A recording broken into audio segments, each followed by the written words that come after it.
What's up, everybody? Welcome back to the Next Win podcast with your host, Aunt Ma, co-host Justin Vaseur, and honorary guest, Mr. William Wynn, the lender. And a lot of you guys have known that I worked with Justin at Barbell Brigade for, I would say, the previous 6-7 years or so. And no one knows how I met William. William and I go way back. How far back? I would say I met this guy when I was like 11 or 12. Really? And I'm almost 40. What? Yeah. And that's crazy. We go way back. So he was probably in the circle of friends with my cousin. Yep. Right. And I was hanging out with my cousin every weekend. And I would say that was my only friends as I was growing into my teens. You know, because you're going from elementary school to middle school, and I was in transition from city to city, so I didn't know people. But this guy, I would say we've been friends ever since, but we probably, you know, I don't want to get there yet. Sorry, reset, cut. Okay. So one of the things that I remember about William when I was 12 years old is how bad of an influence him and my cousin were. How so? Should we tell them? Yes, we were pretty bad. I apologize. No judging, guys. All right, we were all kids once. No judging.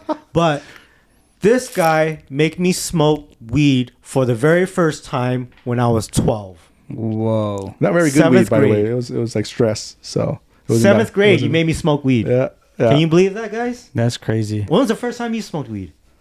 I was like, I think 25 or something. Really? Yeah. Yeah, we were 12. Oh. Did you smoke it before that? Before me? Like, were you younger? I think we started that year. Okay. We just started. So that's why we started with stress. Like, they had a bag of what looked like weed, but it was brown. It had stems. It had seeds. And they're like high school. Dude. It was probably oregano. It could have been. It was the highest I ever gotten in my entire life. You know, I don't do this stuff anymore, right? That was kid stuff. But it was probably the best times of my life. And it was just, I don't know. That's how I met this guy. Well, not met, but that's how much influence he had on me when I was young. I feel bad, but what we learned from our mistakes and everything that we've done made us who we are today. Yeah. So if you fast forward, 20 years later, we kind of lost touch for a little bit, and then find out he becomes a lender and I become an agent, and we're like, hey, day one, homie, you want to, stick together? Stick around because my sister's involved. So we still kind of talk, but not really talk, but know of each other. So. Yeah. So the missing piece here is that I know his sister as well, and I didn't know that they were sisters and brothers. I met his sister at a different time of my life because his sister's best friend was my first girlfriend. Oh. Which was weird. Yeah. Small world out there, dude. Small world. Yeah. So this world gets even smaller. His sister, who married a guy, is the same guy I met the same year I met William. What? It's crazy. Yeah. And then I found out that my sister's husband now, one of my close friends, knew him too growing up. I was like, it's a very small circle. Small circle in Southern California. Here's how good it gets. Okay, when I work with you guys and you're my clients, William, I trust him. Everything I trust him. Right, we're day one homies. Yeah. I'll trust him with my life. And now we have, when you guys purchase a home, you also have to get home insurance. Okay, in escrow, you get home insurance for your house. Well, his sister's husband, his brother-in-law, who was that same guy I knew, is that home insurance guy. So it goes full circle, guys. It's like a you family got business. Full trust right It here. wasn't planned, actually. Yeah, it definitely wasn't planned. I was just planned. I was in investment banking. He had his entrepreneurship and doing his own business and YouTube and stuff. And then I was just corporate world. I would say right now in my life, I'm very, very happy that I have this full circle of friends to trust. Like you're my friend, Justin, and we can do this podcast together that we created, and I love it. You know what I mean? Like, it's just so hard to work with people And to have special people like you guys, I'm Yeah. very happy and excited every time we work together. Someone once told me when I was growing up, actually, they go, your group of friends when you're young is huge, right? And it slowly shrinks to like one or two. I go, nah, that's impossible. Yeah. And then here we are. Like, Janty's one of my best friends, actually. I'm the only one I talk to, knows a lot about me, right? Mm-hmm. And ever since we started this business thing, they just got a lot closer. And then my other friend, who's also kind of my business partner manager, our mortgage team. So it shrinks. Yeah. You kind of start finding out who you can who's there. He's there when I at rock bottom. Who's there? You know who your true homies are. Once you hit that. So I appreciate you. Thank you. I appreciate you too, sir, and you as well, Justin. So now we're all family now. Now we're gonna play Call of Duty together. Are we gonna start a Fast and Furious movie? Oh, okay. Well, speaking of that, Fast and Furious times. When was the first Fast and Furious movie made? What year was this? Dude, Was this early 2000s? Yeah, 1999. I'm assuming. Oh, really? Okay. Let's go. I'm looking it up. And I'm looking it up quick. 1999. When I first started driving my first car, it was like 2002, and I turned it into a Fast and Furious rice rocket. Same. But also, this guy had a rice rocket as well. It was in back then, all right. But what'd you have? I had a 92 Honda Accord with a JDM Type R front conversion. This is when conversions were in. Body kits, Right? right? Full round body kit. Did you have white rims? No, I had C2s, Racing Heart C2s, one piece, and then shaved off the back door handle. My parents hated it. Shaved off the back door handles. So there's no door handles, and I was too cheap to buy those popping. Oh my gosh. Oh my, yeah. That's Did it. you have NOS in it? No, it was all show, no go. Yeah. Yeah, that was like mine. I had a 1995 Honda Accord, and it was that ugly turquoise color that came stock. So I painted it white, Alpine BMW white. Got white powder coated rims. Like one of the first 18 inches at that time when That was big back people then, were getting like. Did you put 17s. underglow on it? No I wish. underglow. I did, We though. put a I system wanted in to. there. Yeah, I had a system. I had 3 TVs in my car. I had a spoiler, exhaust. I had a glowing dash. So you change out the what is it called, the odometer dash, the Indiglow. Oh yeah. And I changed it white. Yeah, same. I took apart almost every interior piece that can unscrew of my car and spray painted it white, and then put clear coat and then installed it back in. So I had white inside the car. Did it start cracking after a while? Nope, because I clear coated it nicely. That's good. My bumper started cracking. My body kit in the back. Yeah, I had a body kit. And I started zip tying it together. Yeah. But my paint was missed my cool. car. I was white with blue pearls.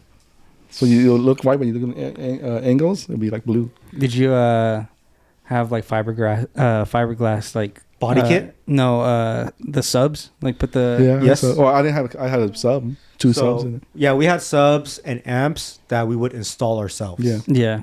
You know, we would install it ourselves, buy new headlights, tail lights, install those ourselves. Did a lot of things car like work.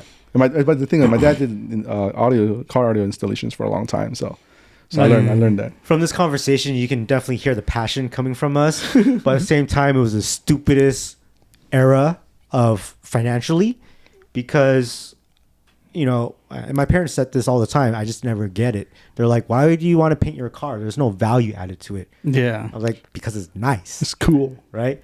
And I find out like, you know, 3-5 years later when I sell the car that I spent, it was a $3,000 car that I bought used, old, right? And I put like $12,000 into it to fix it up and get girls and race, go to the street races, all that. And then to only find out that you got to sell it again for $3,000. Yeah. You know, it's so stupid. Yeah. I could have bought a rental. Yeah. I could have bought a home. Yeah, I could have invested that. You know, so live and learn, my friend. Live and learn. But it was cool, man. It was cool. Did you guys have that in Vegas? That car scene? Oh yeah. Yeah. You guys had street races? Yeah.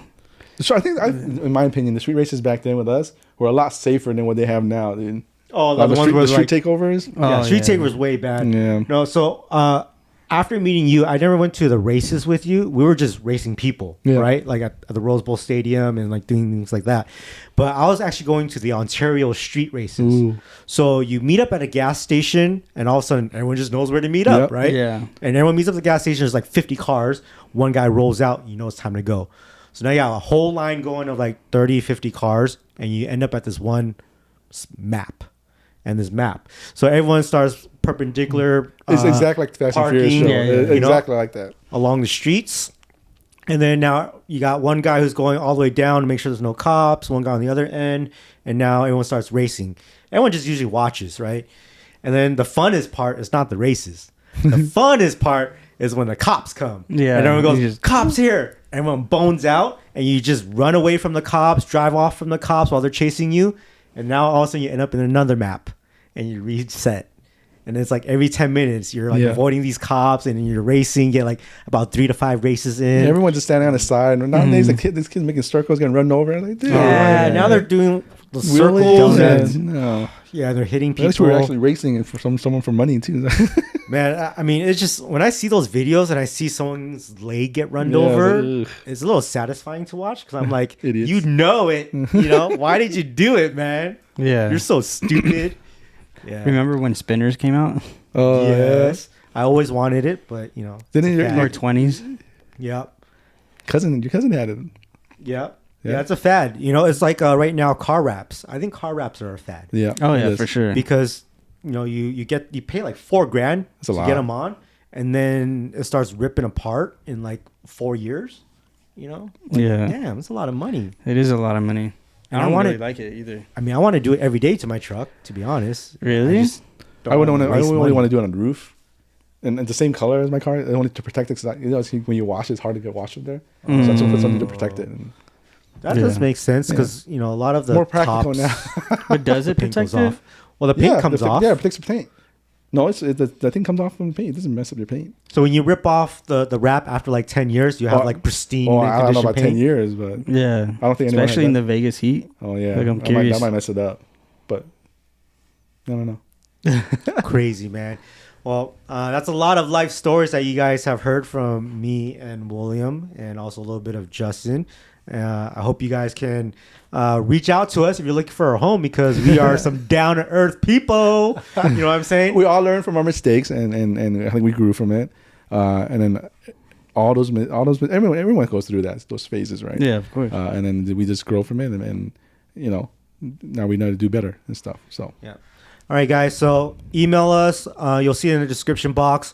Comment down below just what you liked about our stories, because I think they get pretty interesting. So we'll see you guys on the Next Win podcast episode tomorrow.